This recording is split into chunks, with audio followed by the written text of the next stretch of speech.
Yeah. break your spirit. So you became basically a Jehovah Witness at about 6 or 7, you would See, say? I was never a Jehovah's Witness. I started going there. I've never got baptized. I started going there with my mother. And then what they call it is, in Jehovah's Witnesses, you're not a Jehovah's Witness until you get baptized or unless you get But baptized. you still went through all of the shit that they would do. You would still do the Watchtower. You still Correct. did Yes. everything. That So they you just that's wasn't they call official that because you didn't get they call baptized. that studying. They call that studying. Like as if you study the Bible or whatever. But I'm saying, besides the fact of not being baptized, you still participated and did everything that they would have done. I participated in And activities. Yeah, I didn't get a chance to participate in everything because I'm because you not wasn't baptized? correct. Okay.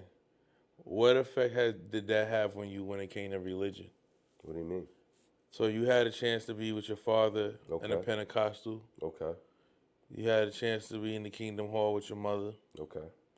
So that gave you some kind of foundation of religion. What did you come up with out of, if that being What your conclu- experience? what conclusion did I draw? Yeah, about God, or what religion have you adopted, or where's your stance with spirituality and where you at with it? And from that aspect as a kid, not as the older you, but I want both perspectives because I Okay, know it's different. okay. I can tell you that off the back. Now, as a kid, now which many people have read and had that book without even knowing that it was a Jehovah's Witness book, and it's a book called My Book of Bible Stories, and it was a mustard colored yellow book. You know what I'm saying? And people had it and didn't even know that it was a Jehovah's Witness book. Did you know that?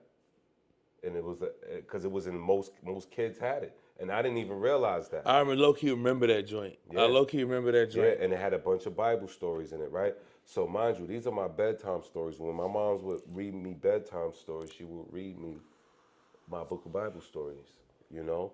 So I had like a foundation of um, different Bible stories, which was like fairy tales to me. Cause I'm like, and my mom just told me this stuff really happened and stuff. It's like, yeah, I get it, but it was right along the line of Aladdin with a lamp for me at the time, because you were talking to a 4-year-old. So I like these stories. These are good stories, but as I get older, my mother tells me these things really happened or whatever the case may be.